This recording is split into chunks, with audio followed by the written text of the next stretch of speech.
귀한 주일입니다. 귀한 주의 은혜 가운데 또 하나님 전에 나왔습니다. 계속 이야기하지만 우리의 예배가 그냥 의례로 드려지는 그런 예배가 아니라 신령과 진정으로 드리는 예배가 됐으면 좋겠다는 생각이 들어요. 매 예배의 한 순간 한 순간이 얼마나 나에게 귀한가, 정말 귀한가, 정말 귀한가. 어제 그 가영이 이사 갔다라고 얘기했을 때, 거절 옮겼다라고 얘기했을 때 그 어머니가 하셨던 말씀, 야, 꼭 교회는 나가야 한다. 사실 저는 그게 굉장히 우리의 정체성을 결정하는 이야기라고 생각을 해요. 우리가 어디에 있든지 우리의 정체성은 뭐 하는 사람? 예배하는 사람. 그죠? 우리의 정체성은 예배하는 사람인 거예요. 그거를 우리가 이제 얼마나 우리의 평소의 생각 속에 또는 우리의 평소의 삶 속에 잘 기억하고 새기고 있는가, 이게 굉장히 중요하다는 생각이 드는 거죠. 물론 가영이가 예배 안 나갈 거라고 생각하고 하신 말씀은 아니었겠지만, 그죠? 그렇지만 그 얘기를 딱 듣는데, 그렇지, 우리의 정체성은 예배하는 사람이지, 예배자이지. 이 생각이 또 한번 싹 올라오는 그런 순간이었어요. 그래서 맞다, 우리는 예배자다. 우리는 예배자다. 그리고 우리가 예배자라는 정체성을 가지는 걸 가장 또 싫어하는 애가 있죠. 그래서 우리의 삶이 우리의 정체성이 예배자임을 결정하는 그 순간부터는 싸우기를 결정해야 돼요. 왜냐하면 우리가 예배자가 되는 것을 절대 기뻐하지 않는 아이가 있어요. 그러니까 우리가 그냥 아무 감각 없이, 영적인 감각 없이 그냥 오늘도 주일이니까 룰루랄라 예배하러 가자, 이게 아닌 거죠. 오히려 우리가 정말 신령과 진정으로 예배하는 예배자가 되기로 우리 마음 가운데 서원하고, 그렇게 살아내려고 치열하게 분투하면 분투할수록 누구의 방해도 세질 걸 기억해야 돼요. 사단의 방해도 세질 걸 기억해야 돼요. 그래서 더 엎드려야 되는 거지. 왜냐하면 우리 힘으로 못 싸웁니다. 우리 힘으로 못 싸워요. 우리보다 훨씬 더 오래 살고 우리보다 훨씬 더 똑똑해요, 사단이. 그래서 우리 힘으로 싸우는 게 아니라 오로지 주께서 주시는 은혜로 싸우는 겁니다. 그 안에 있어야 돼요. 그게 제일 안전해요. 그래서 오늘 다시 한번 우리가 하나님 앞에 기도하며 나가십시다. 예배를 통해서 하나님의 영광이 나타나고 그 앞에 전심으로 순종하는 은혜가 있어야 되는데, 다시 한번 이야기하지만 그게 우리 힘으로 되는 게 아니에요. 우리 힘으로 되는 게 아니에요. 우리 힘으로 되는 것이 아니고 오직 우리가 은혜 가운데 있어야 돼요. 우리가 은혜 가운데 있어야 그게 가능해집니다. 그래서 하나님, 이 시간에 은혜 달라고 기도하시면서 주님 앞에 나아가시는 그런 은혜가 있길 간절히 바랍니다. 우리 기도하며 나가십시다. 고마우신 아버지 하나님 은혜서 하나님 감사드립니다. 오늘도 귀한 주일로 저에게 막아내 주시고, 아버지 하나님 영광 가운데 서게 해주시며 감사함을 드립니다. 아버지 하나님, 오직 우리가 하나님의 은혜 가운데 붙잡혀 있지 아니하면 아버지 하나님, 우리 심령이 하나님 어지럽고 아버지 하나님 수많은 사람의 공격 가운데 그대로 노출될 수밖에 없음을 고백하오니, 아버지 하나님 오직 주의 은혜로 붙잡아 주시고, 아버지 하나님 스스로 주님 붙잡으시고 함께하여 주옵소서. 아버지 안에 사는 우리의 마음을 흔들 때, 아버지 사는 우리의 마음을 번잡하게 할 때, 아버지 붙잡으시고, 아버지 안에 스스로 아버지 붙잡으시고 함께하여 주옵소서. 고마우신 아버지 하나님 간절히 바랍니다. 하나님을 간절히 바랍니다. 아버지요, 스스로 아버지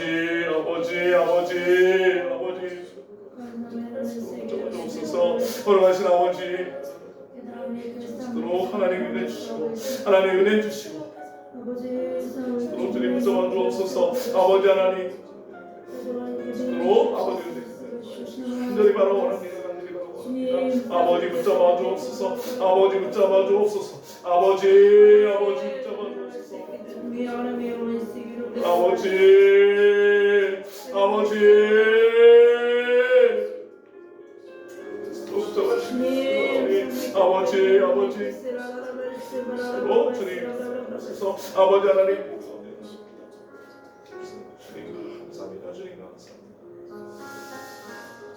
거룩하신 아버지 하나님의 은혜를 간절히 바랍니다. 우리가 은혜 안에 있지 않으면 우리 마음의 어지러움을 우리 스스로 잡아낼 수 없습니다.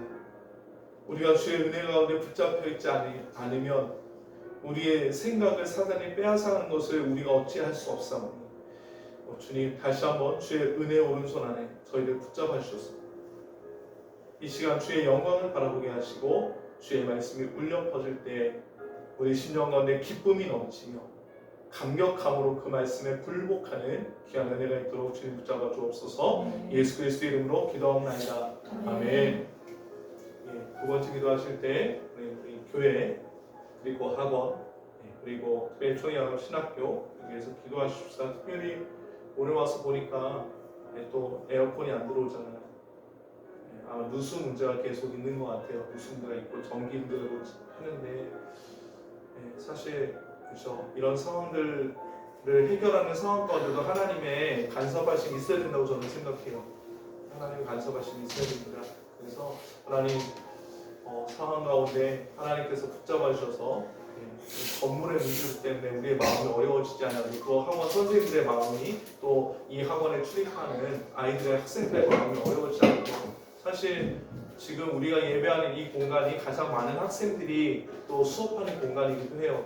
그래서 여기 에어컨이 나오지 않으면 이 더운 날씨에 되게 어려워지겠죠. 그래서 기도하십시다. 기도하고 하나님 상황 잘 정말 주의 인도하신 가운데 잘 해결될 수 있도록 기도하십시다. 학원에서 기도하실 때 여러분들도 꼭 그 기도 제목 넣어서 기도하세요. 교회는 복음이 흘러나가야 되는 곳입니다. 다른 어떤 정치적인 견해나 이 시대의 사조에 따르는 견해가 아니라 복음이 흘러나가는 곳이어야 됩니다. 그래서 하나뿐 교회와 앞에 서 있는 설교자가 정말 복음만을 전하는 사람이 될 수 있도록 해달라고 여러분들 기도해 주시고 그 다음에 학원을 위해서 특별히 또 학원의 모든 선생님들과 그 가족, 학생들과 그 가족 위해서 기도하십시오. 총회연합신학교가 이제 방학에 들어갑니다. 방학 동안에 우리 사랑하는 학장 홍영주 목사님 쉼이 있게 해달라고 그리고 우리 사랑하는 이학병 목사님 또 모든 사역 가운데 함께 해달라고 기도해 주시고 또 그리고 박향식 강사님 위해서 특별히 기도하시고 그리고 정말 신학교를 통해서 다른 그 어떤 것보다 신학교를 통해서 복음을 전하는 복음 전도자, 성경을 설교하는 성경 설교자, 그리고 현장에서 기도하는 현장 기도자들이 세워지길 간절히 바라는 이 시간에 교회와 학원과 그리고 총회연합 신학교에서 함께 기도할 때 우리 주여 한번 부르고 기도하시오. 주여 오신 아버지 하나님 은혜 하나님 간절히 바랍니다. 주께서 붙잡으시고 함께 하셔서 아버지 하나님 특별히 주께서 붙잡으시고 간절히 바랍니다. 아버지 하나님 마지막 시대 우리들이 복음만이 이루어지는 교회가 되기를 간절히 바랍니다. 아버지 하나님 다른 것이 아니라 아버지 우리 복음만 해결할 수 있도록 주여 붙잡으시고 함께 하여 주옵소서. 아버지 붙잡아 주옵소서. 아버지 붙잡아 주옵소서. 아버지 붙잡아 주시고 아버지 아버지 인도하여 시간에 주님 붙잡아서 주님 붙잡아 주옵소서. 아버지 붙잡아시네. 또 아버지 하여 주옵소서. 아버지 하는 사랑이 붙잡아주시고 아버지 하는 사랑 모든 선생님들 경배사 아버지 하나님 그래서 주님 인도하신 나면 또 말씀으로 붙잡아주시고 아버지 하는 그리스도로 하나님 인도하셔서 아버지를 통해서 하나님께서 계획하신 것들 하나님께서 하나님 일하시길 원하시는 것들이 아버지의 모든 삶을 통해서 저를 일어날 수 있도록 주님 붙잡아주시는 간절히 바라옵나이다. 아버지 하나님 모든 가족들의 삶을 붙잡아주시고 아버지 하나님 인도하신 강건함으로 하나님 인도할 수 있도록 주님 붙잡아주옵소서. 아버지 특별히 강문을 하나님 아버지 하나님 부정의 문제와 하나님 수의 문제를 주님께서 하나님 간섭하여 주셔서 하나님 가운데 이걸 수 있도록 주님을 바라옵니다. 아버지 하나님 함께 하시고 특별히 아버지 사랑 종의 납시나들에게 기도하셔서 아버지 하나님 옆에 목사님들 목사님 박효식 강사님에게 기도하시고 아버지 하나님 또 사랑하는 아버지 사랑하는 모든 하나님 아버지 하나님 전도사님 한국인 전도사님 주님께서 교회 박지현 선생님께서 붙잡아주셔서 아버지 하나님 그 모든 것을 통하여서 아버지 하나님 아버지 하나님 또 기도자들 세워주시게 하나님 또 하나님 함께 하시기 간절히 바랍니다. 아버지 말씀하시되 나라 민족을 품고 아버지 하나님 주께서 오시기에 명령의 정탐케 하는 자들을 일어날 수 있도록 아버지 하나님 잡아주시고 아버지 하나님 마음 안에 하나님 사랑하는 목소리에 사는 아버지 물론 휴식 아는 분은 심히 있기를 간절히 원하노라. 아버지 하나님 아버지 주여 아버지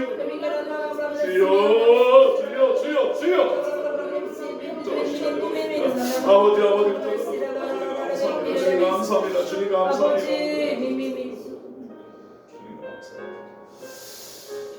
사랑하는 주님, 다른 것이 아니라 그리스도의 복음이 우리를 살리는 것을 다시 한번 주님 앞에 고백하오니 사랑하는 주의 교회 하나금교회가 오직 복음만을 전하는 교회가 되게 하여 주시고 사랑하는 유키나와를 주님께서 붙잡으시는 특별히 건물의 누수의 문제, 누전의 문제 아버지 잘 해결될 수 있도록 주의 은혜를 구합니다. 사랑하는 모든 선생님들 그리고 그들의 가족들 이곳에 출입하는 모든 학생들과 그들의 가족들 가운데 그리스도의 복음이 더 선명하게 그들 가운데 심어져 하나님의 인도하심을 날마다 경험하고 이 땅 가운데 하나님의 뜻을 드러낸 귀한 선생님들과 가족들, 학생들과 가족들 될 수 있도록 주님 붙잡아 주옵소서. 총회연합신학교를 주님께서 기억하여 주시고 우리 사랑하는 이가평 목사님, 홍영진 목사님, 박형식 강사님 기억하여 주사 하나님 귀한 방학의 기간 동안에 쉼 그리고 다음 사회를 귀하게 준비하는 귀한 은혜가 있도록 주님 붙잡아 주옵소서. 특별히 신학교를 통하여서 이 마지막 시대의 나라 민족과 열방을 끌어안고 복음을 전하는 복음 전도자예요. 성경을 설교하는 성경 설교자예요. 현장이 기도가 되는 현장 기도자들을 하나님께서 세우시는 귀한 일들을 우리가 날마다 바라볼 수 있도록 주의 은혜를 더하여 주옵소서. 예수 그리스도의 이름으로 기도합니다. 아멘. 마지막으로 기도하시죠. 우리 조국교회와 모든 열방의 교회 가운데 하나님의 은혜가 풍성히 임하도록 기도하시고 특별히 이 나라의 민족을 위하여 하나님을 두려워하고 애통하는 마음으로 이 나라의 민족을 품고 하나님 앞에 울며 기도하는 자들 그리고 아버지의 마음으로 이 땅과 이 민족을 품고 섬기는 자들이 일어날 수 있도록 기도하십시다. 우리 마지막 기도 제목 가지고 우리 주여 한번 부르고 통성을 기도하며 나가십시다. 주여 아버지 붙여놓고 함께하여 주옵소서. 아버지 하나님 하나님이 주시기에 주시고 특별히 우리 예배하는 모든 조교회와 아버지 열방의 교회 가운데 하나님의 영광을 접속해서 일어나도록 주님과 함께하여 주옵소서. 아버지 특별히 나라의 민족을 위하여 기도하오니 아버지 하나님 나라의 민족을 위하여 기도할 수 있는 자들을 일어날 수 있도록 주님께 도와주옵소서. 아버지 다른 것을 놓고 기도하지 않도록 도와주시고 오직 여호와의 긍휼하심이 하나님 땅 가운데 없음을 하나님 여호와의 긍휼하심이 이 땅 가운데 없음을 통하며 기도하는 자들이 일어날 수 있도록 하나님 함께하여 주옵소서. 아버지 하나님 복음이 이 나라의 민족 가운데 다시 한번 흥황하는 것들을 바라보며 크게 기도하도록 주님도 마시고 아버지 하나님 나라의 민족 돕고 아버지 하나님의 돕도록 하나님 없어서 아버지 하나님 나라의 민족자를 경외하여 주시되 특별히 하나님을 두려워하며 하나님을 경외하며 아버지 나라를 위하여 섬길 수 있는 자들을 하나님께서 세워주시기 간절히 바라오니 아버지 어머니 잡아주시고 함께하여 주시고 인도하여 주사 아버지 하나님 마지막 시대에 하나님 복음을 들고 바로 세계를 하나님 섬기시는 하나님 역사할 수 있도록 아버지 하나님 함께 하시기 간절히 바라옵니다. 아버지 붙잡아주시고 함께하여 주소서. 아버지 하나님 잡아주시는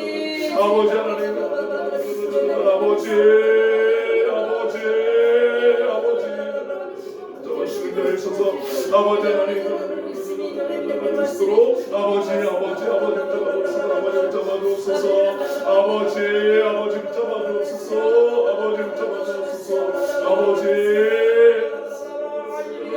아버지 하나님께 가시는데 주님의 가시는 일들을 간절히 바라니 아버지요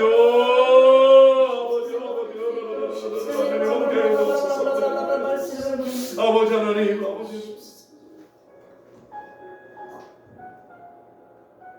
걸어가신 아버지 하나님 주님의 긍휼하심을 간절히 바랍니다. 아멘.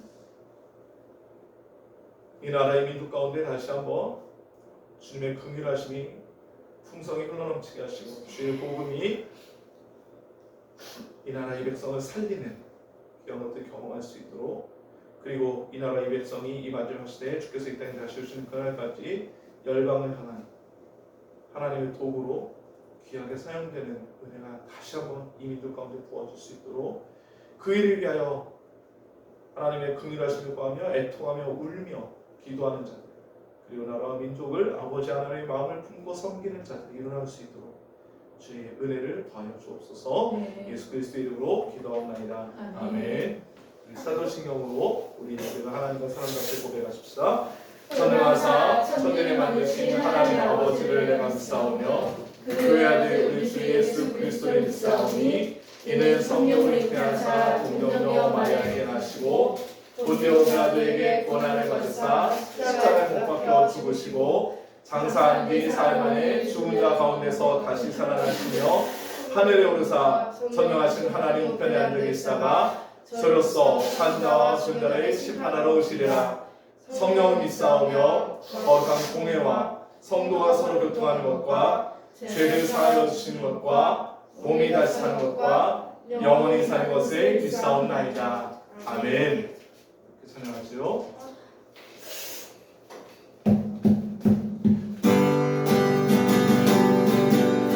주님만이 나의 구원, 주님만이 나의 반석, 나는 영원히 찬양하니.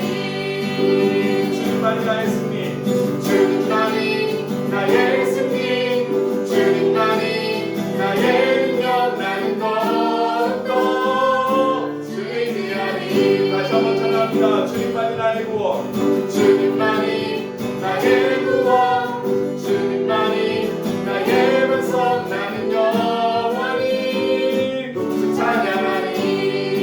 주님만이 나의 승리, 주님만이 나의 승리, 주님만이 나의 능력, 나는 더욱더 주님이 아니. 아무것도 보이지 않는 광야의 길 걸어갈 때도 보이지 않는 주님의 손이 나를 붙잡고 인도하시니 나도 염없이 달려가리라. 주님만이 나의 구원, 주님만이 나의 반석, 나는 영원히 찬양하니. 주님만이 나의 승리, 주님만이 나의 승리, 주님만이 나의 능력, 나는 더욱더 주님이 아니. 내 모습에 절망할 때도 원수가 날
기도하겠습니다.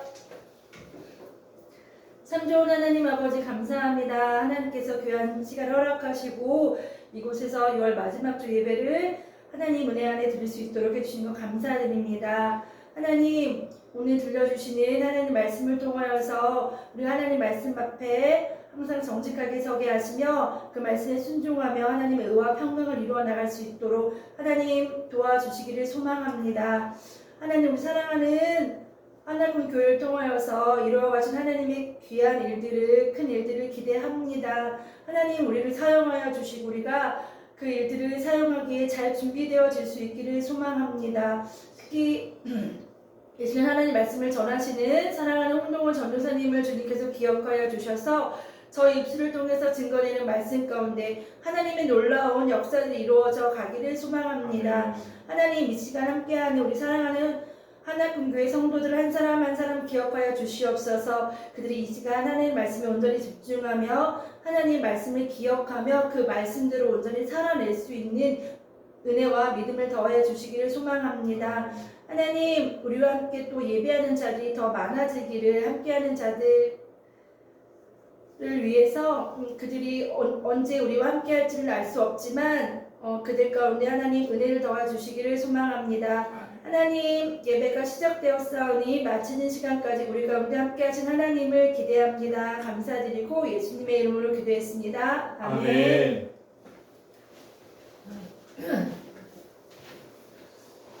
교회 소식 전합니다. 7월 3일 목요일에 오후 3시에 서울 남부구치소에서 교정 사역이 있습니다. 제가 들어갑니다. 그리고 또 총회연합 신학교를 중심으로 또 많은 분들이 또 총회연합 신학교뿐만 아니라 사실은 같이 이 교정 사역을 함께 하시는 분들이 계셔요. 그래서 같이 갑니다. 구치소 사역이 굉장히 중요합니다. 왜냐하면 일단 기본적으로 예수님께서 우리에게 하신 말씀이 뭐냐면 내가 갇힌 자 되었을 때 너희가 나를 돌아보았다. 그래서 갇힌 자와 함께 하는 것이 그리스도와 함께 하는 겁니다. 주님과 함께 하는 겁니다. 그런데 두 번째는 그럼 그들과 같이 하는 게 뭐냐? 복음 전하는 거예요. 다른 게 아니고 복음 전하는 겁니다. 사실 똑같은 죄인이잖아요. 같은 죄인이에요. 차이가 있다면 구치소 안에 계신 분들은 그들의 죄가 세상의 법에 걸린 거고요. 우리는 우리의 죄가 하나님 앞에 걸린 거예요. 그러면 우리의 죄가 세상에 드러나지 않음이 복되냐? 아니요. 우리의 죄가 하나님 앞에 드러남이 복된 일이잖아요. 믿으세요? 네. 우리의 죄가 하나님 앞에 드러남이 복됨 아니에요? 그리고 그 하나님 앞에 드러났을 때 우리가 그 드러난 자들이 하나님의 영광 앞에서 자신의 정말 비천함을 깨닫고 어쩔 수 없이 죽을 수밖에 없음을 깨닫고 주의 긍휼을 구하는 것. 그럴 때 성령 하나님께서 그들의 마음에 인치셔서 그들이 하나님의 자녀가 되게 하시는 이것들을 경험하는 게 가장 복된 일 아니에요?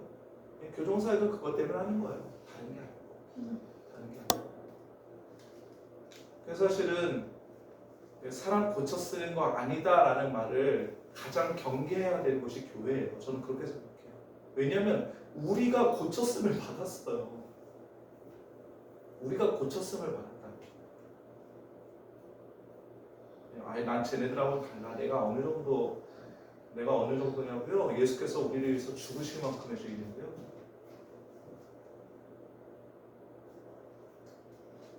예수께서 우리를 위해서 죽으실 만큼의 죄인.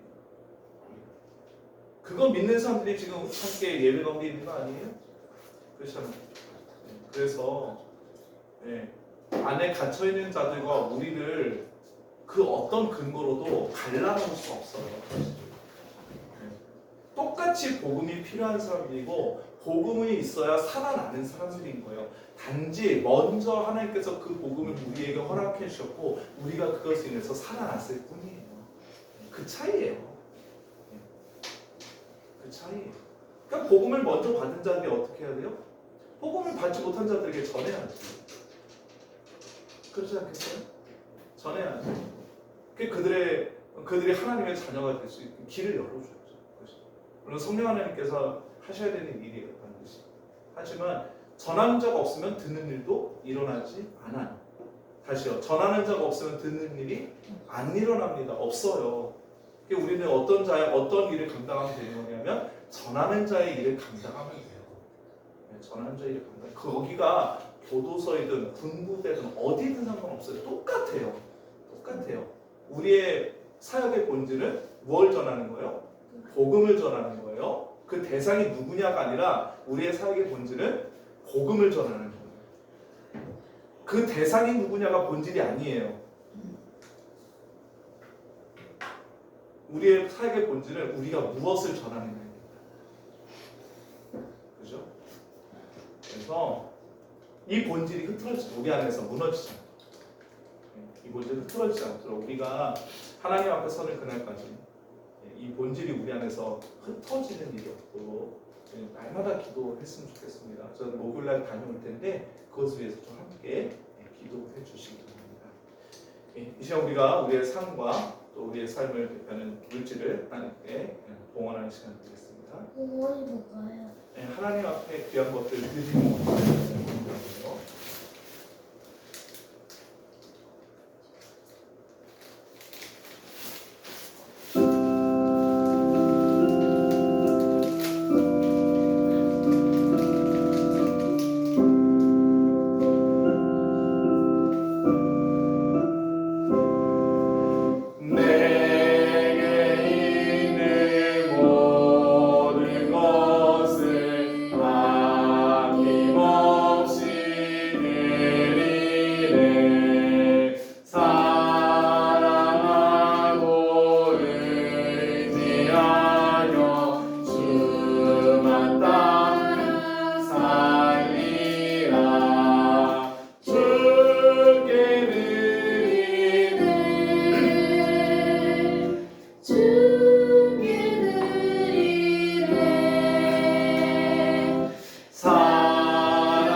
사랑하는 아버지, 우리의 삶이 온전히 하나님의 아버지의 것이고 또 우리의 모든 삶을 아버지 하나님께서 공급하신다는 것을 우리가 믿음으로 고백하며 그 믿음으로 하나님 앞에 귀한 예물을 올려드립니다. 하나님, 이 예물이 드려지는 곳에 오직 그리스도의 생명이, 그리스도의 복음이 흘러가게 하시고 이것을 통해서 사람들의 생명이 살아나는 귀한 일들이 일어날 수 있도록 주님 붙잡아 주옵소서. 이 물질이 사용되는 곳에 우리의 이름이 절대 드러나지 않게 하시고 오직 그리스도의 이름만, 예수의 이름만 온전히 드러나는 귀한 은혜가 있도록 하나님 역사하여 주옵소서. 예수 그리스도의 이름으로 기도하옵나이다. 아멘. 하나님의 말씀 히브리서 7장 1절로 10절 우리 가영이가 읽도록 하겠습니다. 이 멜기세덱은 살렘 왕이요 지극히 높인 하나님의 제사장이라. 여러 왕을 쳐서 죽이고 돌아오는 아브라함을 만나 복을 빈 자라. 아브라함이 모든 것의 10분의 1을 그에게 나누어 주니라. 그 이름을 해석하면 먼저는 의의 왕이요 그 다음은 살렘 왕이니 곧 평강의 왕이요. 아버지도 없고 어머니도 없고 족보도 없고 시작한 날도 없고 생명의 끝도 없어 하나님의 아들과 닮아서 항상 제사장으로 있느니라. 이 사람이 얼마나 높은가를 생각해보라. 조상 아브라함도 노량물 중 10분의 1을 그에게 주었느니라. 레위의 아들들 가운데 제사장의 직분을 받은 자들은 율법을 따라 아브라함의 허리에서 난 자라도 자기 형제인 백성에게서 10분의 1을 취하라는 명령을 받았으나 레위 족보에 들지 아니한 멜기세덱은 아브라함에게서 10분의 1을 취하고 약속을 받은 그를 위하여 복을 빌었나니 논란의 여지 없이 낮은 자가 높은 자에게서 축복을 받느니라. 또 여기는 죽을 자들이 10분의 1을 받으나 저기는 산다고 증거를 얻는 자가 받느니라. 또한 10분의 1을 받는 레위도 아브라함으로 말미암아 10분의 1을 바쳤다고 할 수 있나니 이는 멜기세덱이 아브라함을 만날 때에 레위는 이미 자기 조상의 형제에 있었습니다. 아멘.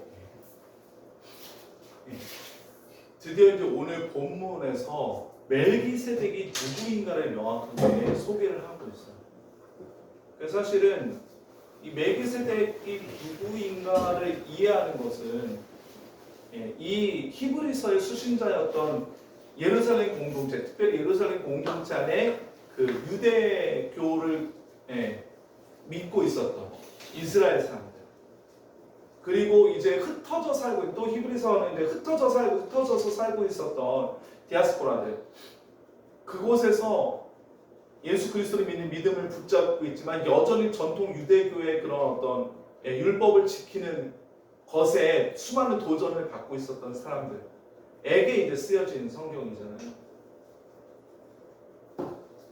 그런데 명확하게 그들에게 지금까지 레위의 족보를 따라서, 레위의 그 흐름을, 레위 지파의 흐름을 따라서 이어졌던 대제사장이 아닌 하나님 아버지께서 허락하신 다른 한 제사장, 그게 누구냐면 바로 예수 그리스도죠.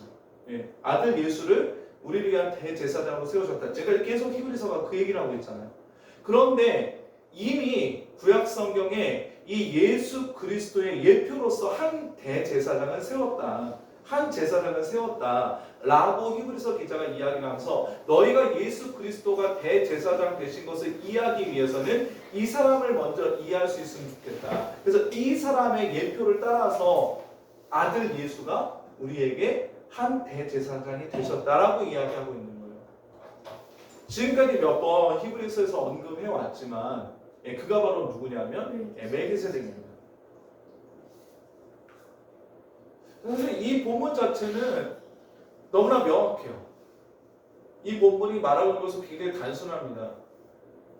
멜기세덱은 그 어떤 대제사장, 특별히 레위 족속을 따라서 태어난, 하나님께서 레위 족속이었던 아론부터 해갖고 아론에게서 쭉 대제사장, 아론의 후손들로 대제사장을 세우셨잖아요. 그리고 제사장들도 어느 족속에서? 레위 족속에서, 레위 지파에서만 나오게 하셨어요.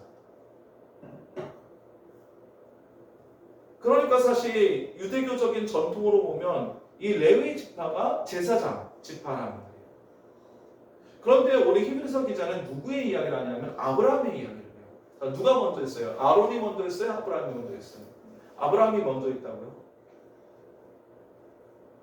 그러면 그 이후에 난 어떤 사람도 누구를 뛰어넘지 못하는 거예요? 이스라엘 공동체의 사고방식 안에서는 그에 나오는 어떤 사람도 그들의 조상인 아브라함을 뛰어넘을 수가 없는 거예요. 그때는 아직 율법이 없었을 때요. 제사장에 대한 율법이 세워지지 않았을 때잖아요. 그런데 아브라함에게 누가 나타나요? 대제사장이 나타난다.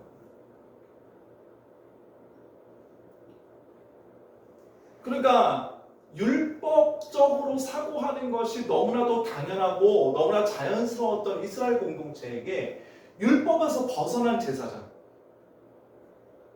율법이 정해주지 않은 제사장, 그런데 그들의 조상이었던 아브라함이 꾸러 경배했던 제사장의 존재는, 그 존재를 이해하는 것은 그들의 율법 중심적인 신앙이 굉장히 큰 도전이 되었을 거예요. 그래서 그것을 이해하는 것이 예수 그리스도를 이해하는 것에 굉장히 중요한 단초가 된다라고 히브리서 기자는, 하나님께서 히브리서 기자를 통해서 계속 그렇게 말씀하시는 거거든요. 그래서 사실은 이 1절, 오늘 읽은 부분 7장 1절부터 10절은 딱 그 하나의 메시지를 전해요. 그런데 저는 오늘 이 히브리서 7장 1절부터 10절의 배경이 되는 창세기 14장의 사건을 읽으면서 오늘 이 말씀을 통해서 하나님께서 우리에게 주신 메시지가 좀 더 풍성해지겠다라는 생각이 들었어요. 그래서 오늘 제목을 순종 안에서 누리는 의와 평강이라는 제목으로 이 히브리서 7장 1절부터 10절의 배경이 되는 창세기 14장의 사건을 함께 보면서 하나님께서 오늘 우리에게 무슨 말씀을 하시는가를 함께 나누고자 합니다. 창세기 14장에 나타난 사건은 이렇습니다. 그때 아브라함이 살고 있었던 그 지역 근처에 소돔 땅이 있었고 또 주변에 많은 부족들이 있었죠. 그런데 그 부족들 사이에 전쟁이 일어나요. 특별히 그 지역의 패권자는 그돌라오멜이라는 왕이었죠. 네, 그돌라오멜과 네 왕의 연합군이 있었는데 그 네 왕의 연합군, 그러니까 그돌라오멜을 그 주변의 모든 왕들이 섬기다가 부족장들이 섬기다가 이제 소돔 왕을 위시한 5명의 왕들이 그돌라오멜을 배신해요. 배반해요. 더 이상 섬기지 않겠다라고 얘기를 하는 거죠. 아마 그들이 그런 결정을 내렸던 데는 분명한 이유가 있었을 거예요. 아마 자기들이 가지고 있는 힘, 군사적인 힘이 그들보다 훨씬 더 뛰었는데 그들과 능히 싸울 수 있겠다라고 생각을 했을 거예요. 그렇지 않으면 어떻게 배반을 해요? 그렇잖아요. 딱 무슨 외교적인 결정을 할 때는 명확하게 근거를 가지고 결정을 해야 되잖아요. 아마 이제 그들이 가지고 있는 힘, 5 왕의 연합군의 힘이 그돌라오멜을 위시한 그돌라오멜 플러스 4명의 왕이 그 연합군의 힘과 능히 견주어서 싸울 만하다라고 생각했으니까 아니면 이길 수도 있겠다 라고 생각했으니까 이제 배반을 했겠죠. 그러니까 그돌라오멜이 어떻게 해요? 군사를 일으켜서 소돔을 점거합니다. 점거해요. 예, 그 전쟁이 이제 오늘 읽은 히브리서 7장 본문의 배경이 돼요. 그런데 이 창세기 14장에 나타나는 이 전쟁을 가만히 들여다보면 굉장히 재미있는 사실을 발견할 수가 있어요. 보통 우리가 부족과 부족의 전쟁이 일어납니다. 부족과 부족의 전쟁이 일어나면 그러면은 기본적인 목표가 일단 뭐예요? 누구를 잡거나 죽이는 거죠? 예, 상대방의 왕을 잡거나 죽이는 게 가장 1차적인 목표예요. 왜요? 그래야지 통치권이 넘어오는 거죠. 통치권이 확실해지는 거예요. 그 나라를 자기네 영토로 편입하고 하지 않고는 그 다음에 결정할 일이겠지만 최소한 왕과 왕이 싸우면 상대 왕을 잡거나 죽이는 것. 그러니까 어떤 정치적인 권력을 약화시키는 것. 이게 사실은 핵심이란 말이에요. 그런데 그 전쟁은 그렇지 않아요. 오늘 창세기 14장 10절부터 12절까지를 보겠습니다. 제가 읽을게요. 시팀 골짜기에는 역청구덩이가 많은지라. 역청, 우리 언니 코올타르라고 부르는 거거든요. 그게 뭐냐, 까만색으로 찐득찐득하게 나오는 물질이에요. 그래서 이 코올타르를 아마 이 소돔 지방에서는 건축 재료로 썼을 거예요. 지금의 아스팔트 느낌이거든요. 근데 되게 단단하잖아요. 펠트 같은 거. 아니요, 그 아스팔트 길을 까는 도로를 까는 아스팔트, 까만색 아스팔트. 그게 단단합니다. 그죠? 네, 그래서 그걸로 길을 깔거나 아니면 이제 집을 짓는 그런 재료로 썼을 거예요. 말르면 되게 단단해지잖아요, 그렇죠? 열에 약하다는 특징은 있겠지만, 그런데 이 시딤 골짜기에 역청구덩이가 많은지라 소돔과 고모라 왕이 달아날 때 그들이 거기 빠지고 그 나머지는 산으로 도망하며 내 왕이 소돔과 고모라의 모든 재물과 양식을 빼앗아가고 소돔에 거주하는 아브라함의 조카 롯도 사로잡고 그 재물까지 노략하여 갔다. 여러분 이 본문 읽으면서 되게 재밌지 않으세요? 저는 뭐지? 왕이 역청구덩이에 빠졌으면 어떻게 할 기회예요? 만약에 사로잡으려면 자기네들도 그 역청구덩이에 들어가야 되니까 역청구덩이에 빠지는 거는 싫고 그러면 예를 들어 활과 화살을 써서 잡으면 되잖아. 죽이면 되잖아. 그렇죠? 아니면 갈고리 던져서 끌고 나오든지. 그러면 사로잡거나 죽이기에 너무나 좋은 상황이란 말이에요. 그냥 그래요. 그런데 그돌라오멜은 그렇게 하지 않았어요. 그럼 뭐만 해요? 내 왕이 소돔과 고모라의 모든 재물과 양식을 빼앗아가고. 그러니까 목적이 뭐였어요? 정치적 권력이에요? 아니에요. 뭐였죠? 돈이에요, 돈. 돈이에요. 그런데 특이하게도 왕은 사로잡아가지 않았는데 누구는 사로잡아가요? 소돔에 거주하는 아브라함의 조카 롯도 사로잡고 그 재물까지 노력하고. 재밌지 않아요? 아니 그돌라오멜이 그돌라움의 입장에서 누구를 사로잡아야 되는 거예요? 소돔과 고모라 왕을 사로잡아야 되는 거잖아요. 그렇잖아요. 근데 걔네들을 놔두고 누구를 사로잡아가냐면 롯을 사로잡아간단 말이에요.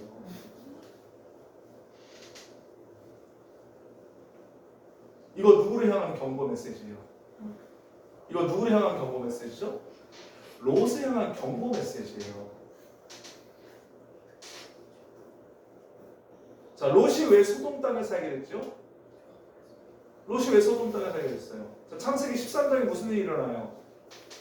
예, 아브라함과 롯이 같이 살고 있었는데 뭐가 많아졌어요? 양떼가 많아졌죠. 굉장히 많아졌습니다. 하나님께서 복 주신 거예요, 아니에요? 복 주신 거죠. 예. 근데 문제는 하나님께서 복 주셔서 늘어났는데 목자들이 다투기 시작해요. 왜요? 양들이 너무 많아지니까 이제 풀을 뜯기는 땅은 한정돼 있고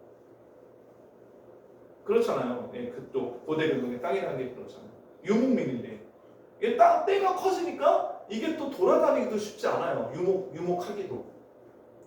그러니까 정착 생활을 꿈꿨을 거예요. 롯은. 그러니까 아브라함이 롯에게 야, 네가 살 땅 한번 골라봐라. 네가 왼쪽으로 가면 나는 오른쪽으로 가고 네가 오른쪽으로 가면 내가 왼쪽으로 갈 거야. 자, 그런데 만약에 롯이 처음에 아브라함을 따라 나왔던 그 믿음, 처음에 아브라함을 따라 나왔던 그 믿음이 그대로 있었으면 그랬으면 어떻게 해야 돼요? 삼촌, 제가 삼촌 따라가겠습니까? 삼촌이라는 호칭이 맞습니다. 왜냐하면 롯이 누구냐 하면 아브라함의 동생이었던 하란의 아들이에요. 조카죠. 그 삼촌이잖아요. 삼촌, 큰아버지, 제가 어디 가겠습니까?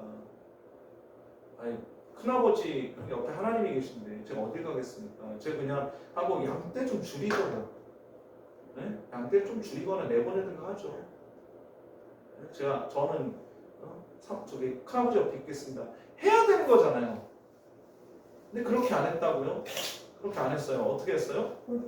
예, 오늘 봅시다. 이에 롯이 눈을 들어 요단 지역을 바라보는즉 수알까지 온 땅에 물이 넉넉하니 여호와께서 소돔과 고모라를 멸하시기 전이었으므로 여호와의 동산 같고 애굽 땅과 같았더라. 여호와의 동산 어디예요? 에덴, 그죠? 그리고 애굽 정말 물이 넉넉해하고, 그죠? 예, 물이 넉넉해하고 언제든지 농사를 지을 수 있는 땅. 그죠? 그러므로 롯이 요단 온 지역을 택하고 동으로 옮기니 그들이 서로 떠난지라. 아브라함은 가나안 땅에 거주하였고 롯은 그 지역의 도시들에 머무르며 그 장막을 옮겨 소돔까지 이르렀더라. 자, 여기까지만 보면 롯의 선택은 굉장히 탁월한 것처럼 보이죠. 합리적인 선택이죠. 그죠?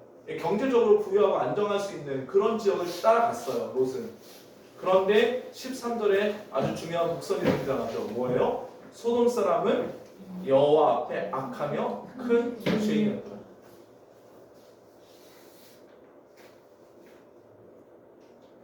자, 보세요. 롯이 자기의 땅을 선택할 때 기준이 뭐였어요? 부유함이었다고요. 부유함. 돈이었다고요. 그런데 자기의 선택의 기준, 자기의 삶의 기준이 재물을 따라가니까, 부유함을 따라가니까 뭘 못 보는 거예요? 그 땅에 살고 있는 사람들이 얼마나 악한지, 심지어 어디까지? 하나님 앞에서까지 얼마나 악한지를 봐요, 못 봐요? 못 본다고요.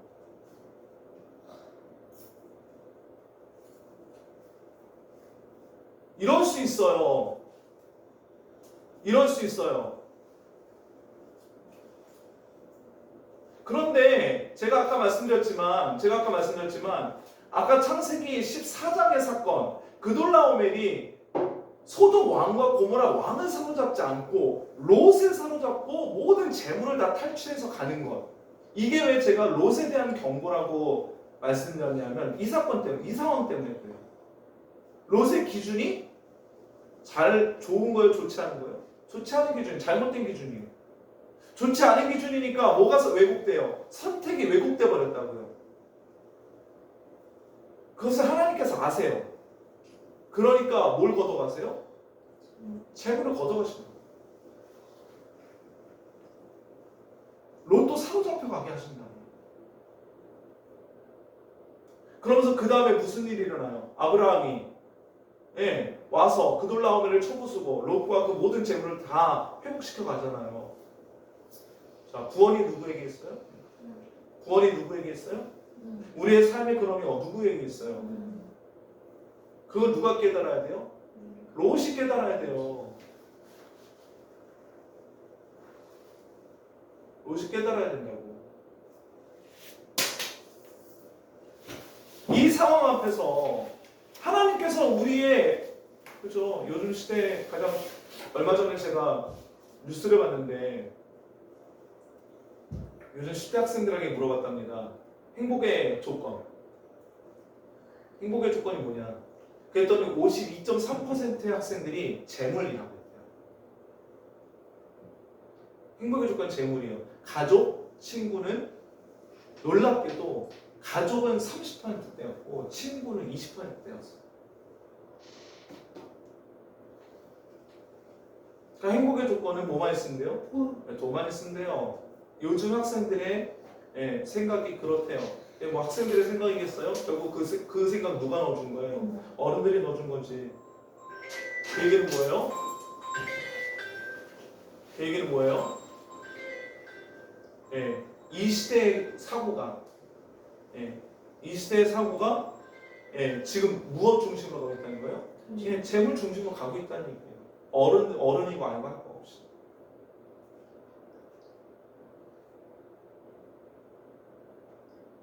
이런 일이 있을 수 있어요. 이런 일이 있을 수 있어요. 그러면 결국은 기억하셔야 돼요. 우리의 판단의 기준이 이상해지면 뭐가 이상해져요? 선택이 이상해집니다. 선택이 이상해져요.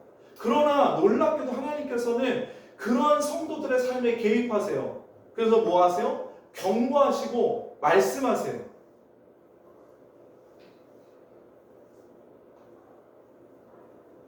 이 은혜를 누리시기를 주님으로 간절히 소망합니다. 하나님께서 말씀하세요. 들을 수 있어야 돼요. 그러니까 내가 하나님의 자녀냐 아니냐, 내가 하나님께서 사랑하시는 자냐 아니냐, 이걸 판단하는 가장 중요한 게 내가 하나님 앞에 어떻게 살고 있느냐가 아니에요.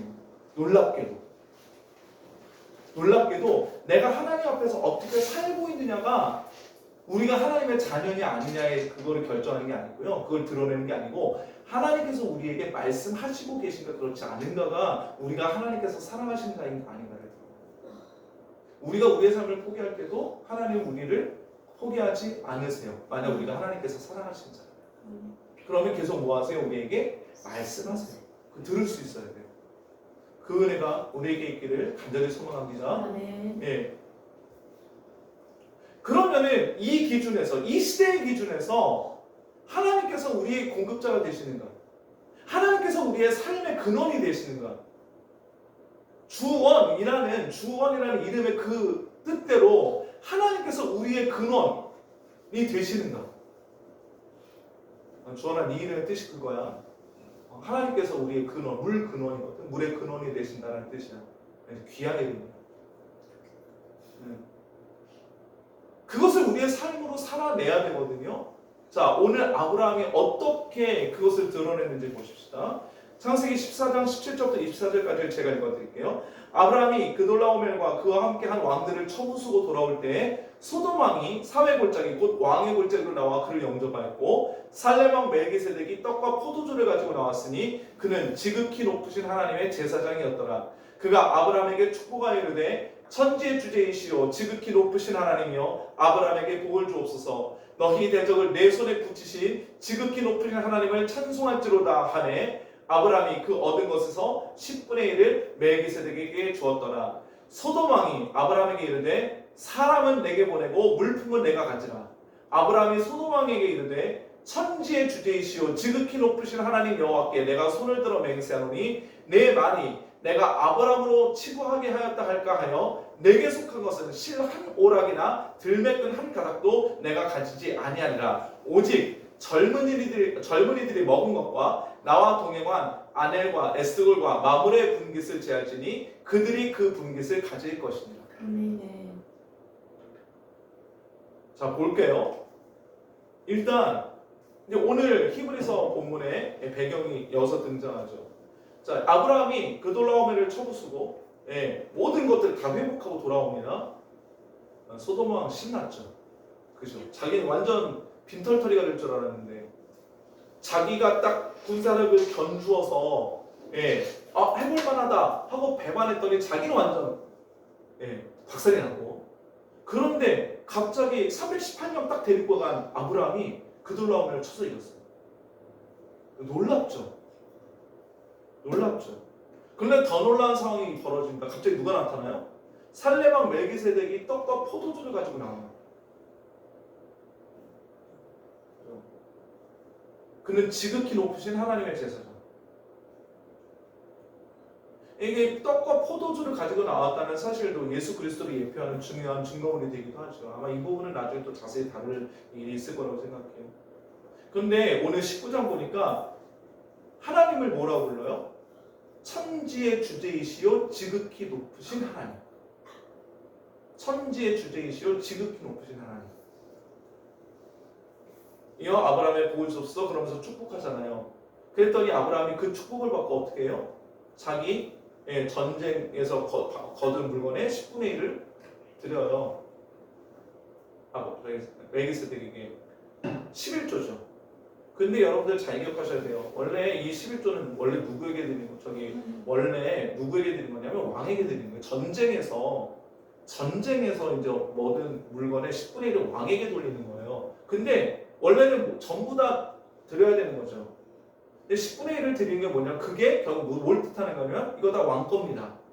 그럼 왕이 10분의 1을 가지고 나머지 10분의 9를 이제 출전했던 장군들에게 나눠주는 거야. 아브라함은 지금 멜기세덱에게 11조를 드리는 것을 통해서 내가 얻은 것이 나의 것이 아니라 누구의 것이다? 하나님의 것이다 라는 것을 선언하는 거예요. 그런데 이 선언이 어디로 이어지는지를 잘 보세요. 소돔 왕이 아브라함에게 이르되 사람은 내게 보내고 물품 내가 가지라. 지금 누구도 인정하는 거예요? 소돔 왕도 인정하는 거예요. 진짜 공의세 현상이 누구예요? 아브라함이라는 걸 인정하는 거죠. 그러니까 이게 당연한 거라고요. 그 소돔 왕이 아브라함에게 행하는 건 당연한 거예요. 그런데 아브라함이 놀랍게 얘기하죠. 보죠. 천지의 주제이시여 지극히 높으신 하나님 여호와. 자, 19절에 다시 멜기세덱이 하나님을 뭐라고 불렀어요? 천지의 주제이시여 지극히 높으신 하나님. 아브라함이 지금 소돔 왕에게 하나님을 뭐라고 소개해요? 천지의 주제이시여 지극히 높으신 하나님 여호와. 동일하죠. 동일한 하나님이죠. 그런데 그분께 내가 뭘 드렸어요? 11조를 드렸어요. 이건 누구 거예요? 내 거예요? 내 거가 아니에요? 내 거가 아니에요. 그럼 이게 내 거가 아니다라는 그 사실을 어떻게 증명해요? 23절에 내 말이, 소돔 왕 너의 말이 내가 아브라함으로 치부하게 하였다. 내가 아브라함 걔 부자 되게 했어. 내 거 다 줬어. 라고 할까 해서 너한테 속한 것은 실현하기나 들르까 하는 것도 내가 가지지 않겠다. 다만 전쟁에 들어갔던 비용들 그거 그리고 나와 함께한 사람들 아넬, 에스골, 마므레 이 사람들은 하나님을 믿는 사람들이 아니었던 것 같아요. 이 사람들 거는 가지게 해라. 근데 내 거, 나에게 속한 거 다 너한테 주겠다.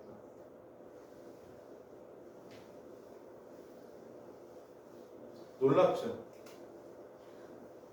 당연한 거예요. 원래 전쟁에서 이긴 사람이 그 전리품을 소유하는 건 당연한 거라고요. 그런데 하나님께서 나의 공급자가 되신다. 나의 가진 것이 하나님의 것이다라고 선언한 아브라함은 그 당연한 것을 행하지 않아요.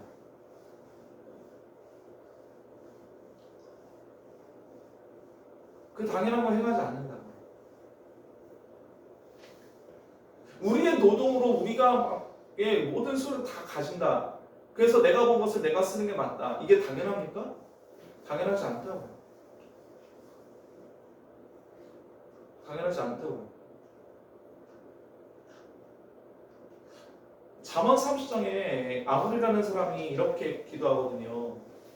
내가 두 가지 일을 주께 구하였사오니 내가 죽기 전에 내게 거절하지 마시옵소서. 곧 헛된 것과 거짓말을 내게서 멀리하옵시며 나를 가난하게도 마옵시고 부하게도 마옵시고 오직 필요한 양식으로 나를 먹이시옵소서.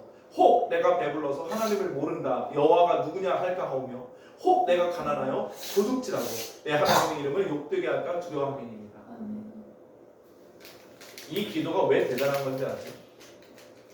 이때 당시 아브라함 이후로 모세의 율법이 이스라엘에게 선포된 이후로 이스라엘 사람들에게 어떤 사고방식이 있냐면 재물의 부함. 그 사람이 부하게 사는 건 곧 누구의 복이다? 누가 주신 복이다? 하나님이 주신 복이다. 그 사람이 부하게 살았다가 뭐의 증거가 되냐면 그 사람이 하나님의 율법을 잘 준수하여 살았다가 되는 시대였어요. 사고방식이 그래. 사고방식이. 그 사람이 부자야. 이 사람 하나님께 복 받은 거야. 이렇게 생각했던 시대라고요. 너무나 자연스럽게. 근데 아굴은 그렇게 얘기하지 않죠. 내가 배부르면 무슨 일이 일어날 수 있다? 나 하나님 모른다. 여호와가 누구냐? 왜요? 이 부는 누가 만든 거야? 내가 내 손으로 만든 거야. 하나님이 나에게 공급하신 게 아니에요. 아굴은 너무나도 명확하게 사람들 사이에서 보편적으로 흐르고 있는 이 마음을 꿰뚫어냈어요. 부하게 사는 사람들이 분명히 하나님께서 복 주시는 것임에도 불구하고 사람들 사이에 흐르는 보편적인 정서가 뭐예요? 이거 내가 만든 거지. 내 힘으로 일궈낸 거지. 그러니까 누가 누려도 돼요? 내가 누려도 돼요. 왜? 내가 만들었잖아. 이게 하나님께서 주신 거라고 선언한다면 내가 누리는 것이 하나님께서 주시는 것이라고 선언한다면 내 뜻대로 쓰면 돼요? 안 돼요? 안 돼요. 그러니까 하나님의 뜻대로 써야지. 어떻게 해요? 고아와 과부를 돌아봐야지. 약한 자들을 같이 먹어야지. 그죠? 레위인들 잘 섬겨야지. 희년의 때에 땅을 돌려주기를, 빚을 면제해주기를 주저하지 않아야지. 그래야 안 그래요? 그래야 안 그래요? 근데 이스라엘 역사에서 희년이 제대로 시행된 적이 없어요. 하나님께서 이스라엘 백성이 진노하시는 가장 큰 이유 중에 하나가 뭐예요? 약한 자들을 돌아보지 않는 거잖아요. 왜? 하나님께서 구하게 하셨는데 그걸 누가 만들었다? 내가 만들었다고 생각하는 거예요. 당연한 거야. 너무 당연한 거야. 내가 이래서 내가 번 돈인데 내가 써야지. 왜 이걸 약한 자들에게 흘려고 그래? 이게 너무나 당연한 거였다고. 아굴의 기도가 정말 탁월한 기도라는 것은 하나님께서 나의 공급자가 되신다. 이 사실을 잊어버리지 않는 것이 내가 부유하게 사는 것보다 훨씬 더 중요한 일이다라는 사실을 알고 있는 거예요. 부유함이 넘쳐서 내가 하나님을 잃어버리는 거예요. 부유함이 넘쳐서 내가 하나님을 잃어버리는 거예요. 이것이 나에게 재앙인 거예요. 재앙인 거예요. 그걸 아굴은 알고 있는 거예요.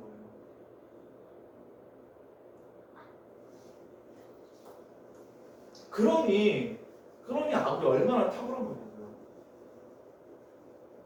그러니 아굴이 얼마나 탁월한 거예요.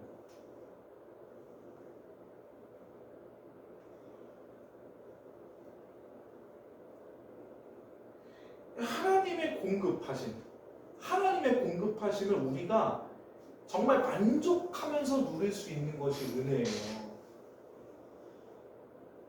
이게 세상 사람들의 기준으로 우리에게 많으냐 적으냐 이게 중요한 게 아니라고. 그래서 바울이 뭐라고 얘기해요? 바울이 빌립보서 4장 11절부터 10절을 우리 다 같이 한번 읽어볼까요? 시작. 내가 비방으로 말하는 것이 아니니라. 어떠한 형편에든지 나는 자족하기를 배웠노니 나는 비천에 처할 줄도 알고 풍부에 처할 줄도 알아. 모든 일 곧 배부름과 배고픔과 풍부와 궁핍에도 처할 줄 아는 일체의 비결을 배웠노라. 내게 능력 주시는 자 안에서 내가 모든 것을 할 수 있느니라. 아멘. 자, 우리 쉽게 얘기해 봅시다. 가난하게 살았다가 부자로 사는 것, 부자로 살았다가 가난하게 사는 것, 어떤 게 더 쉬워요? 가난하게 살았다가 부자로 사는 게 훨씬 더 쉬워요. 부자로 살았다가 가난하게 사는 거 어렵습니다. 굉장히 어려워요. 많은 사람들의 삶에서 그것이 입증이 돼요. 어렵습니다. 쓰던 게 있잖아요. 자기 누리던 게 있잖아요. 그거 포기하고 못 살아요. 근데 바울은 그래 봤던 사람이에요. 풍부도 해봤고 궁핍도 해봤어요. 그런데 거기서 뭐예요? 궁핍에 처할 줄 아는 일체 비결을 배웠대요. 뭐 안에서? 누구 안에서? 내게 능력 주시는 자 안에서. 내게 능력 주시는 자 안에서.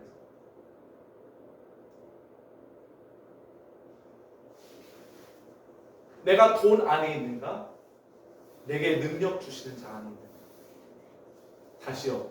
내가 돈 안에 있는가? 내게 능력 주시는 자 안에 있는가?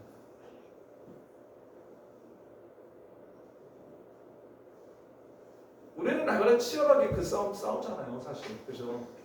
네. 우리 돈 없으면 세상 무너진 것 같고, 돈 없으면 우리 아무것도 할 수 없는 것 같고, 네. 돈 없으면 우리가 아무것도 누릴 수 없는 것 같고, 그죠? 근데 주의하셔야 돼요. 조심하셔야 돼요. 그 순간에 우리 마음에 누가 안 계세요? 하나님이 안 계세요. 돈이 있어야 돈이 우리를 사로잡는 게 아니에요. 돈이 없어도 돈이 우리의 마음을 사로잡을 수 있어요. 네? 돈이 많아야 돈이 우리의 마음을 사로잡을 거다. 그렇게 생각하시면 안 돼요. 돈이 없어도 돈이 우리의 마음을 사로잡을 수 있다고요. 왜? 돈이 없는 그 순간에 우리 마음에 누가 안 계세요? 하나님이 안 계시면 그렇게 돼요.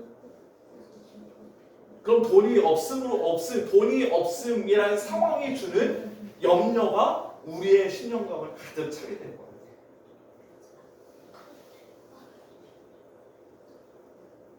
그러니까 우리 마음 가운데 하나님이 계시느냐 하나님이 계시지 않느냐 이 싸움을 우리가 싸워야지 우리에게 돈이 있느냐 없느냐 그것이 주는 위로 또는 그 상황이 주는 염려 이게 우리 마음 가운데 거하느냐 왜 이거 갖고 싸워요? 왜 이거? 오늘 바울이 얘기하잖아요. 누구 안에 있어라? 누구 안에 있어라? 내게 능력 주시는 자 안에 있어라. 다시요. 우리가 누구 안에 있어라? 내게 능력 주시는 자 안에 있어라. 아브라함은 그 안에 있었던 사람. 아브라함이라고 돈이 필요 없었겠어요? 아브라함이라고 양떼 먹일 그 자신들이 거느리고 있는 사람을 먹일 그 무엇이 필요 없었겠어요? 아니라고요. 그러니까 전쟁에서 이겼으면 자기 걸로 만들 수 있었잖아요. 근데 그렇게 하지 않았다고. 나에게 공급하시는 이는 소돔 왕이 아니라 누구? 여호와 하나님. 천재 주제이시오 지극히 높으신 하나님. 그분이 나의 공급자가 되신다. 그러므로 나는 내가 당연하게 받을 것도 뭐 하지 않겠다? 받지 않겠다. 라고 선언합니다.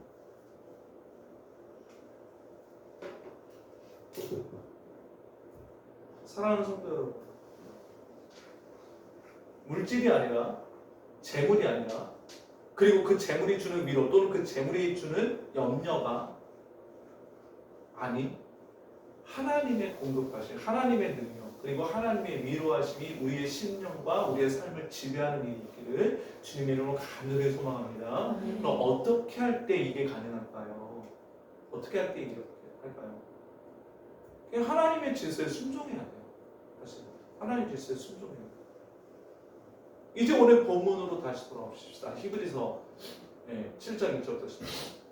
다시 읽지는 않을 거예요. 다시 읽지는 않을 거지만 중요한 건 뭐예요? 멜기세덱은 그때 당시 이스라엘 사람들이 전통적으로 생각하고 있었던 너무나도 당연하게 생각하고 있었던 아론 계열의 제사장이 아니에요. 레위 지파 계열의 제사장이 아니었다고요. 누구 계열이요? 하나님께서 짠 하고 드러내신 거예요. 예? 아버지도 없고 어머니도 없고 족보도 없고 시작한 날도 없고 생명의 끝도 없어요. 원래 레위 지파의 제사장들은 다 누가 있어요? 아버지도 있죠. 어머니도 있죠. 그래 태어날 거 레위 지파는 태어날 거 아니에요. 족보 있죠. 언제 태어났는지 언제 죽었는지 다 기록이 돼야 안 돼요? 다 기록이 돼요. 그게 레위 지파의 제사장들이었다고요. 그런데 이 살렘왕 멜기세덱은 그거에 대한 기록이 있어요, 없어요? 전혀 없어요. 전혀 없어요. 그러니까 아마 이 본문으로 추측해 보기로는 이때 당시에 멜기세덱은 여전히 살아있다라고 아마 사람들 사이에 전승으로 내려왔던 것 같아요. 왜? 태어난 날과 죽은 날의 기록이 안 돼 있고 아버지 어머니도 기록이 안 돼 있거든. 그러니까 아마 그렇게 되어 있는 거예요. 그래서 3절에 항상 제사장으로 있다라고 히브리서 기자가 기록할 수 있는 것은 아마 이런 전승이 있었던 것 같아요.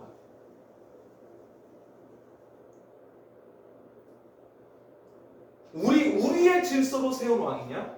우리의 질서로 세운 제사장이냐? 아니면 하나님께서 보내신 제사장이냐? 우리는 무엇에 순종할 것인가? 그런데 오늘 2절 다 같이 볼까요? 2절 다 같이 읽어봅시다. 시작. 아브라함이 모든 것의 10분의 1을 그에게 나누어 줍니다. 그 이름을 해석하면 먼저는 의의 왕이요 그 다음은 살렘 왕이니 곧 평강의 왕이요. 아멘. 멜기세덱의 이름의 뜻 두 가지가 다 있죠. 첫 번째는 무엇의 왕? 의의 왕. 두 번째는 무엇의 왕? 평강의 왕.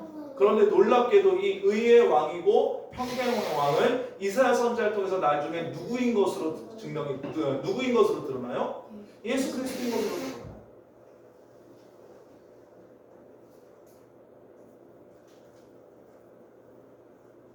그래서 멜기세덱을 예수 그리스도의 예표라고 보게 되는 거죠. 그 놀라운 사실, 평강은 무엇과 항상 같이 있어요? 하나님의 의와 함께 있어요. 다시요. 평강은 샬롬은 항상 무엇과 함께 있어요? 하나님의 의와 함께 있어요. 하나님의 의. 뒤집어서 얘기하겠습니다. 하나님의 의가 복음으로 비롯된 복음 안에 있는 하나님의 의가 우리 가운데 없으면 그러면 우리에게 뭐가 없어요? 평강이 없어요. 오늘 로마서 1장 본문 다 같이 한번 읽어볼까요? 로마서 1장 16절로 17절 다 같이 읽어보겠습니다. 시작. 내가 복음을 부끄러워하지 아니하노니 이 복음은 모든 믿는 자에게 구원을 주시는 하나님의 능력이 되거라. 먼저는 유대인에게로 그리고 헬라인에게로라. 복음에는 하나님의 의가 나타나서 믿음으로 믿음에 이르게 하나니 기록된 바 오직 의인은 믿음으로 말미암아 살리라 함과 같으리라. 아멘. 예. 복음에는 뭐가 나타나요? 하나님의 의가 나타나요. 그 복음이 우리를 살려요. 예, 오직 의인은 뭘로 말미암아 살아요? 믿음으로 말미암아 살아요. 복음에 나타난 하나님의 의가 믿는 자들을 살린다고요. 하나님의 평강은 복음 안에 나타나는 하나님의 의가 없이는 절대 이루어지지 않아요. 그러니까 우리가 만들어낸 그 무엇, 우리가 만들어낸 그 어떤 권위, 우리가 만들어낸 그 어떤 시스템, 여기에 순종하는 게 아니라 우리 안에 복음으로 만들어내신 하나님의 의로우심으로 말미암아 이루어진 그 질서, 거기에 순종해야 우리 가운데 뭐가 있네요? 평강이 임한다고. 다른 데서 우리의 심령이 만족할 걸로 생각하시면 큰일 나요. 자꾸 이거 싸우셔야 돼요. 우리 마음 무너진 일 많죠? 짜증나는 일 많죠? 그때마다 기억하세요. 그때마다 내 안에 무엇이 있는가? 우리의 연약함에 발목 잡히시면 안 돼요. 맞아요. 우리 옛사람이 여전히 존재해요. 우리 옛사람이 여전히 존재한다고. 우리의 옛사람이 사라져버리는 게 아니에요. 그러니까 사단은 우리의 옛사람을 공격하는 방식으로 자꾸 우리 가운데 들어온다고요. 근데 우리는 옛사람이에요? 새사람이에요? 우리의 정체성은 옛사람이에요? 새사람이에요? 우리의 정체성은 여전히 옛사람입니까? 그러면 여전히 우리는 사단의 그 공격에 무방비로 당할 수밖에 없죠. 염려 주면 염려 가운데 휩싸이는 거고, 불안을 주면 불안 가운데 휩싸이는 거고, 나에 대한 나 자신에 대한 실망감, 좌절감, 낮아진 자존감, 그거 던져주면 거기에 사로잡히게 되는 거예요. 내가 옛사람 안에 있으면. 다시 한번 결정하십시다. 우리가 옛사람입니까? 새사람입니까? 우리 옛사람이에요? 새사람이에요? 새사람이면 우리가 무엇에 다스림을 받아야 되는가, 무엇에 다스림을 받아야 되는가를 명확하게 결정하셔야 돼요. 우리 골로새서 3장 12절부터 15절 같이 한번 읽어봅시다. 시작. 그러므로 너희는 하나님께서 택하사 거룩하고 사랑받는 자처럼 긍휼과 자비와 겸손과 온유와 오래 참음을 옷 입고 누가 누구에게 불만이 있거든 서로 용납하여 피차 용서하되 주께서 너희를 용서하신 것 같이 너희도 그리하고 이 모든 것 위에 사랑을 더하라. 이는 온전하게 매는 띠니라. 그리스도의 평강이 너희 마음을 주장하게 하라. 너희는 평강을 위하여 한 몸으로 부르심을 받았나니 너희는 또한 감사하는 자가 되라. 아멘. 무엇이 너희 마음을 주장하게 하라? 그리스도의 평강이 너희 마음을 주장하게 하라. 그리스도의 평강이 너희 마음을 주장하게 하라. 그러면 무슨 일이 생겨요? 우리 마음, 우리 입술에서 뭐가 나와요? 감사가 나온다고.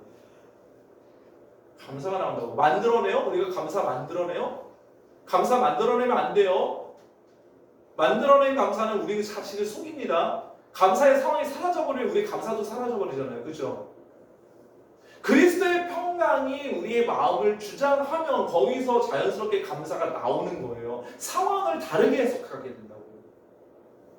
상황은 그대로 있어. 상황은 그대로인데 거기에 대한 뭐가 달라져요? 해석이 달라져요. 자연스러운 감사로 달라지게 된다고. 아니면 굳이 그 상황을 안 봐. 왜? 그 상황을 자꾸 보고 있으면 자꾸 문을 열어놓게 되잖아. 그죠? 네. 사단이 옛사람을 통해서 우리를 공격하는 것을 자꾸 그 문을 열어놓게 된다고. 왜 그 문을 열어놔요? 닫아야지. 그럼 아예 눈을 다른 데로 돌리는 거지. 누구에게로? 여전히 내 안에 계신 그리스도께로. 내 안에 계신 그리스도께로 돌리는 거예요. 상황에서 내 눈을 거두고 내 안에 계신 그리스도께로 우리의 눈을 돌린다고요. 그러면은 뭐가 나와요? 왜 감사가 안 나와? 내 안에 계신 그리스도께로 내 시선이 나와. 그죠? 이게 우리의 싸움인 거예요. 이게 우리의 싸움. 이게 아브라함의 싸움이었고 지금 우리의 여전한 싸움이에요. 그럼 우리가 하나님의 의와 평강을 소유하는 방법이 누구에게 순종하냐? 누구에게 순종하냐? 아브라함이 소돔 왕에게 순종하지 않고 누구에게 순종했어요? 멜기세덱에게 순종해서 그에게 10분의 1을 드렸던 거죠. 우리가 누구에게 순종할 것이냐? 이 싸움을 우리가 싸워야 됩니다. 말씀의 결론을 맺지요. 하나님의 질서에 순종하세요. 다른 것들에게 자꾸 순종하려고 하는 우리의 어떤 본성들, 네, 우리 거 아닙니다.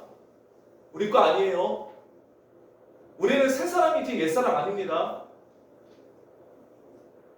자꾸 우리가 만들어낸 그것들, 우리가 그냥 눈에 보이는 것들이 주는 그것에 순종하려고 하는, 그것에 따라가려고 하는 우리의 속사람, 우리의 본성들, 옛 사람이에요. 싸웁시다. 자꾸 싸우십시다. 그래야 그리스도의 의와 평강이 우리를 주장해요. 믿으십니까? 네. 그래야 우리가 살아요. 그래야 우리가 삽니다. 네? 다른 사람 살리기 전에 누가 먼저 살아야 돼요? 우리가 먼저 살아야지. 그죠? 우리가 살아야 다른 사람들을 살리지. 그래야 그래요. 그죠? 우리 사십시다. 네. 우리가 살아야 다른 사람들 살립니다. 우리가 복음을 누려야 다른 사람들에게 그 우리가 누리는 복음을 흘러가게 합니다. 아멘입니까? 아멘. 네. 그러므로 그리스도의 평강이, 하나님의 의가 우리를 주장하시는 것들을 날마다 경험하시고 날마다 살아낼 수 있는 그 풍성한 삶을 누리는 저와 우리 모든 성도님들 되시기를 주님의 이름으로 간절히 소망합니다. 우리 기도하십시다. 고마우신 아버지 하나님, 상황이 우리를 더 이상 주장하지 않게 하시고 오직 하나님의 의와 평강이 저희를 주장하는 귀한 삶을 저희가 살아낼 수 있도록 날마다 주의 은혜로 붙잡아 주옵소서. 예수 그리스도 이름으로 기도합나이다. 아멘. 하늘에 계신 우리 아버지여, 이름이 거룩히 여김을 받으시오며 나라가 임하시오며 뜻이 하늘에서 이루어진 것 같이 땅에서도 이루어지이다. 오늘 우리에게 일용할 양식을 주시옵고 우리가 우리에게 죄 지은 자를 사하여 준 것 같이 우리 죄를 사하여 주시옵고 우리를 시험에 들게 하지 마시옵고 다만 악에서 구하시옵소서. 나라와 권세와 영광이 아버지께 영원히 있사옵나이다. 아멘.